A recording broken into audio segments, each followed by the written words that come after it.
Everyone wants quick money, fast profits, overnight success, one lucky trade. And yet, history shows us something uncomfortable. Quick money almost always ends in loss, not because people are stupid, not because they lack information, but because the human brain is wired to fail under greed. Today, we're not talking about stocks or crypto or business tactics. We're talking about your psychology and why greed quietly sabotages every easy money dream. When people hear the phrase easy money, something powerful happens in the brain. It releases dopamine. But here's the trick. Dopamine isn't happiness. It's anticipation. It's the same chemical released when you think you're about to win, not when you actually do. So the moment you hear phrases like, double your money, guaranteed returns, or this will explode soon, your brain reacts. Before any money is made, you feel excitement, certainty, urgency. That dopamine rush quietly shuts down the rational part of your brain, the prefrontal cortex, the part responsible for logic, risk assessment, and long-term thinking. In that moment, emotions take control. That's why quick money opportunities always feel obvious when you're inside them, and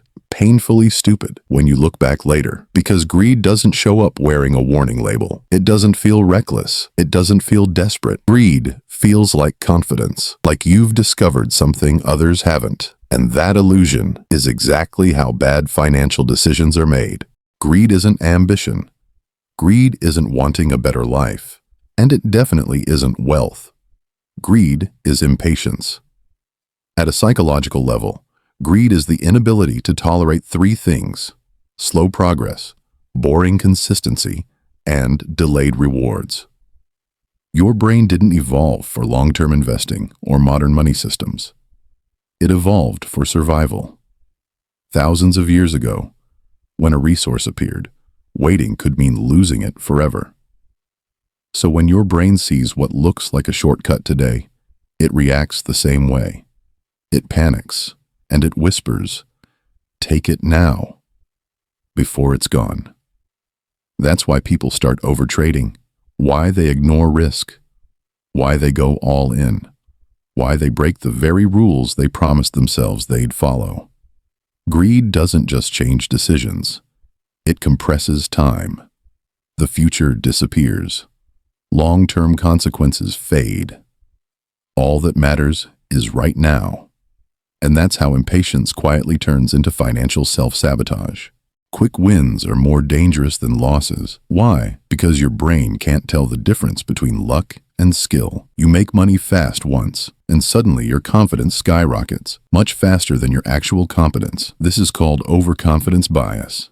It's subtle but dangerous. You increase your position size. You start taking bigger risks. You stop listening to warnings. You begin to believe you're different. Psychologically, this is where things start to unravel. Markets don't punish ignorance first. They punish overconfidence. That one early win feels like mastery, but it's a trap.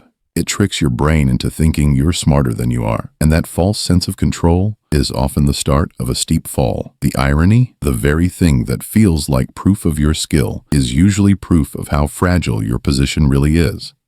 And now comes the turning point. The trade turns against you. The business slows. The sure thing you were so confident about starts bleeding. But here's what's fascinating. Your brain refuses to accept the loss. This is called loss aversion, a psychological trap where the pain of losing is twice as strong as the pleasure of winning. It's not just a feeling, it's a biological response. Your mind literally fights to protect you from the emotional sting of admitting a mistake. So what do people do? They hold losing positions far too long. They average down, throwing more money into a sinking bet. They borrow more, convinced the turnaround is just around the corner. They chase losses, desperately trying to win back what's already gone. Greed at this stage changes shape. It stops being about opportunity. It transforms into denial. People aren't trying to make money anymore. They're trying to avoid the emotional pain of loss, and that's when small mistakes become catastrophic. Because when your decisions are driven by fear instead of strategy, the market, or life, doesn't negotiate. It punishes denial. Here's the truth most people overlook. The people who build real wealth aren't necessarily smarter. They just master one skill: emotional control over money. It's not about genius investing. It's not about spotting the next sure thing. It's about delaying gratification, even when the world screams for instant rewards, respecting risk, not chasing excitement, distrusting the thrill of quick wins, even when it feels obvious in the moment. Quick money feeds the ego, gives you a rush, a story, fleeting sense of superiority. Slow money feeds freedom, freedom to make decisions calmly, freedom to take calculated risks, freedom to walk away from traps and schemes. And psychologically, freedom is simple. It's the ability to say no to greed, to pause, to wait, to play the long game. Because in the end, wealth isn't built by chasing every opportunity. It's built by mastering yourself.